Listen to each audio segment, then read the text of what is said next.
Okay, so today we're going to talk about a figure who was, well, an absolute giant, Swami Vivekananda. He's the man who basically took India's ancient spiritual wisdom and put it on the world stage for the very first time. And believe it or not, it all started with just 5 words. Just listen to this. Sisters and brothers of America.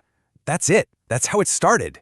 With that simple phrase, this 30-year-old lunk from India, he completely captured the hearts of everyone in the room, instantly. So you gotta ask, right? How? How did 5 simple words completely change how the world saw an entire nation? That's the big question we're going to unpack. And to do that, we need to rewind all the way back to the beginning of his story.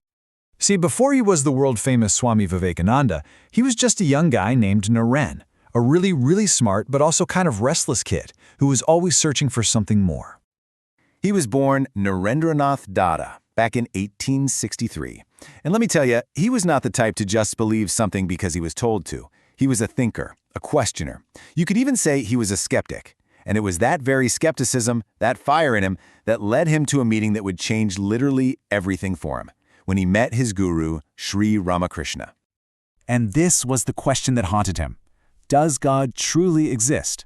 For Naren, this wasn't some abstract philosophical debate. No way. This was personal. It was a burning need. He didn't care about books or theories. He wanted to know. He wanted a direct, real experience of the truth.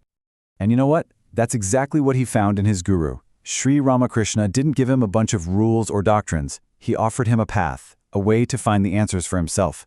This was the moment, the absolute turning point, where his sharp, skeptical mind turned towards a deep, spiritual journey. So after his guru passed away, Naren's life changed completely. He decided to become a wandering monk, and this journey he took, man, it would shape everything that came next. And when I say he traveled, I don't mean he was sightseeing. He walked the length and breadth of India, often with absolutely nothing, just living and breathing the reality of his country and its people. And what he saw out there on the road, it broke his heart. He saw crushing poverty, terrible injustice, the everyday struggles that people were going through. This is so important. His spirituality wasn't some airy-fairy thing detached from the real world. It was forged in the fire of what he witnessed. And that's what gave him his true mission. Okay, so all of this, the skepticism, the spiritual training, the journey across India, it all leads to this moment, the one that made him a global name overnight.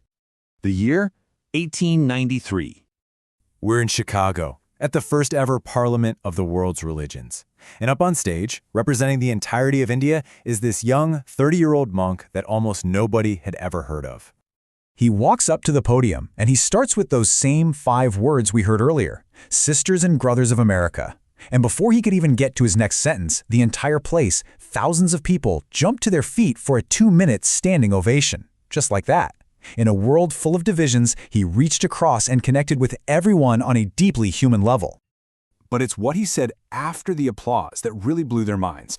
He talked about a philosophy where all religions are seen as different paths to the exact same goal. He talked about tolerance, about unity.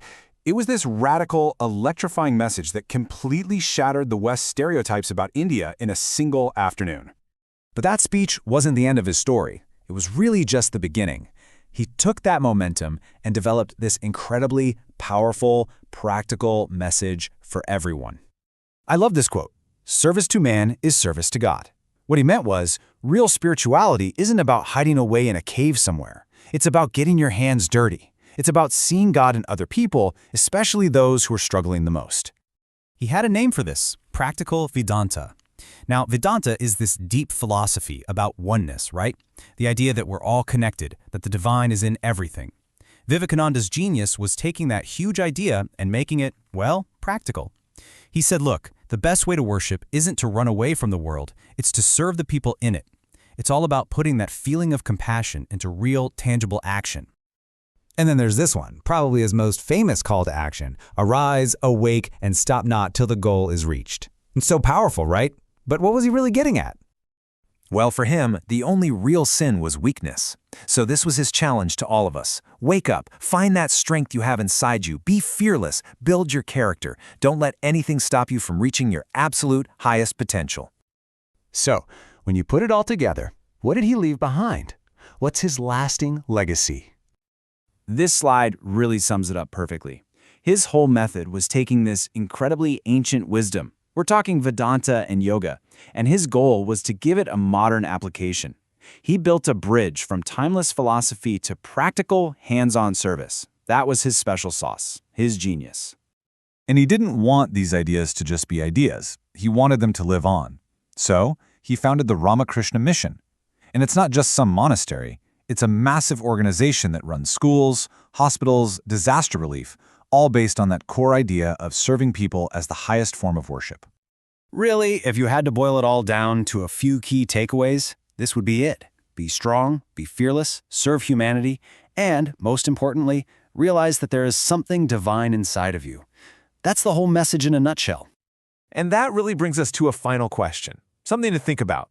I mean, his message feels more important now than maybe ever before. In a world that feels so divided, so fractured, what would actually change if we all tried to live by his most central teaching? What if we really tried to see that divine spark in every single person we meet?